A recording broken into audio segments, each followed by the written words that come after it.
আমি শুভেন্দু অধিকারী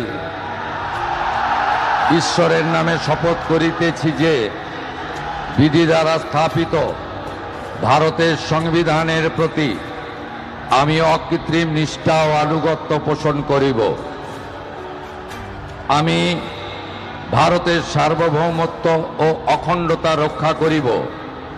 পশ্চিমবঙ্গ রাজ্যের মুখ্যমন্ত্রী রূপে আমার কর্তব্যসমূহ নিষ্ঠাপূর্বক এবং বিবেকসম্মতভাবে নির্বাহ করিব এবং ভয় বা পক্ষপাত, প্রীতি বা বিদ্বেষ রহিত হইয়া সকল শ্রেণীর জনগণের প্রতি সংবিধান ও বিধি অনুসারে ন্যায় আচরণ করিব।